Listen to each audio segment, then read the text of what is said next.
There is one two-letter word out there that so many people are terrified of, and they do everything they can to avoid hearing it. And this two-letter word is N-O. What's up, Internet? My name is TridentLion, and welcome to this video on rejection.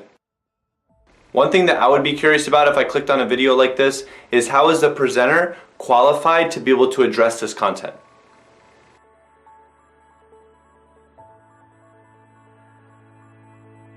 Over the past 3 years, I've maintained a sales position where in order to succeed and keep your job, you have to maintain 15 to 30% closing percentage.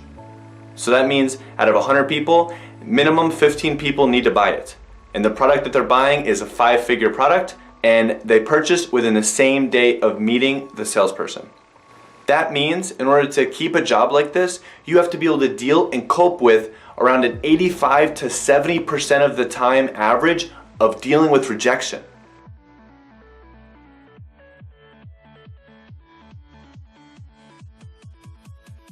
To keep a job like this for 3 years, you really have to be able to cope with this type of rejection. Dealing with hundreds and hundreds of clients every single year and hearing that scary, scary word, no, over and over and over and over again.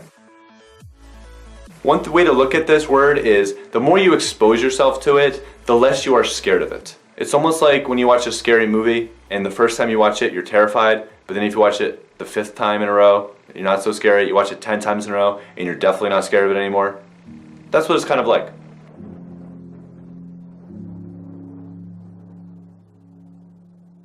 This can be applied to any type of rejection that you're dealing with.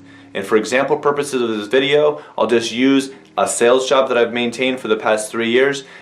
The way that I've been able to cope with this level of rejection on a daily and weekly basis over the past 3 years, there's a couple different mental concepts or mental ideas, or you can even say mental hacks that I've been able to come up with on my own in order to succeed. Because about 4 years ago I did a job that was very similar and I did not succeed because I didn't have a lot of these mental hacks that I had for myself.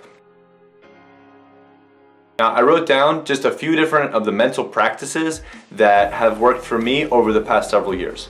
The first thing I want to talk about is the mindset, the overall mentality of moving forward into it. Now whatever your goal or your ambition is, you have to have a mindset of constantly wanting to improve. And there's an interesting little, I don't want to say conundrum, but it is in a way. You have to not give a crap about the results. You have to go into it the mindset where you don't care what the results are, but there's a contingency. Now the contingency on this mindset is that you need to give it your 100%. You need to give it your all. So for example, if I'm doing a sales presentation, I need to go into it with that mindset. I do not care about the results, whether they do it or they don't, but I'm going to try my hardest. I'm going to give it my all. I'm going to be able to say that even if they say no, I'll be able to say to myself, I gave it my all. I feel comfortable and I can sleep well at night. Because the problem with having a I don't care kind of laid back attitude is that it also can come with some laziness where an individual doesn't apply that. The problem with that is that it can lead to regrets if the results don't work out in the end. So let's say you have a sales job and you end up getting fired. If you have the mindset of like, oh, I don't really care about the results, I'm just going to go with the flow, I'm not going to learn or try my hardest. If you end up getting fired or if you fail at whatever you're pursuing, there could be that part of you which is regret. But if you go into something and you give it your 100%, and even if the results at the end don't work out, you could say to yourself that you gave it your all. So have that mindset. Now another mental practice, or in a way a habit that's been very successful with being able to cope with this level of rejection, is creating a variety of different goals. For example purposes again, we're going to do the sales position and we're going to call that job goals. Now, some other goals could be family goals, relationship goals, fitness goals, side hustle goals, etc., etc., etc. Now when you have a variety of different goals and you make a point to strive to accomplish goals from all of those different categories throughout your day and week, if you go through a period where, let's say on one column, the job goals, you want to get X amount of sales, but you keep getting rejections, if you have all these other goals that you're accomplishing, you're going to feel good about yourself. You're going to boost your confidence up, and that might actually help you accomplish those job goals because you're going to feel confident. You're going to feel good about yourself that you're accomplishing, all these other goals.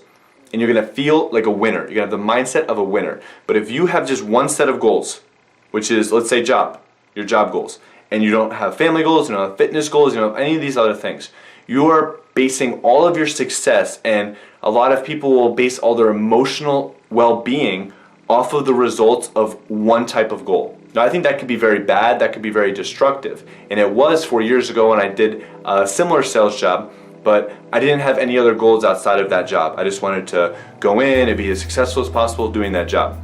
And if you're accomplishing all these separate goals and you feel really good about yourself, you're going to be able to have the resilience.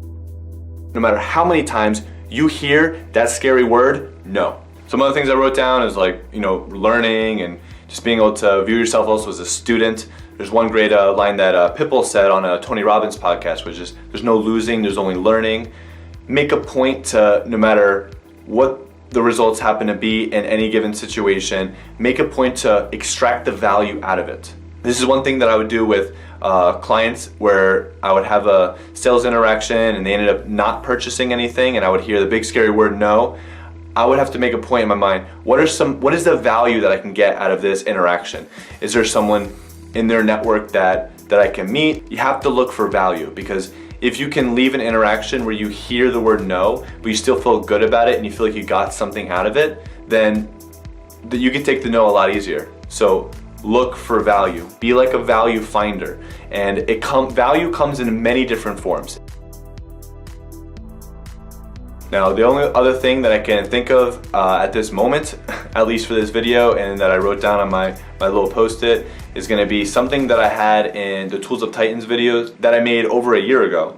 And Tim Ferriss, the author of Tools of Titans, was interviewing somebody. I forget the exact person, but they did touch upon rejection. The rejection ratio wasn't as ridiculously high as what I've had to deal with sales, but it was based on negative feedback that you hear on the internet.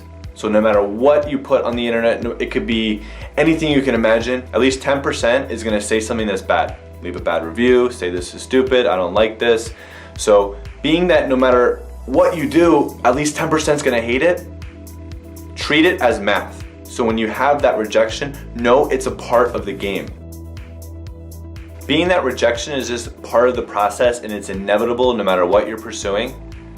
Having the idea that you can go through life and you can go through a certain job or you can go through a certain, let's say the dating scene, and experience no rejection ever, that is delusional, and I believe it is unrealistic goals. And by having some type of mindset like that, it's just gonna hold you back from your true potential of being able to cope with the rejection and move forward.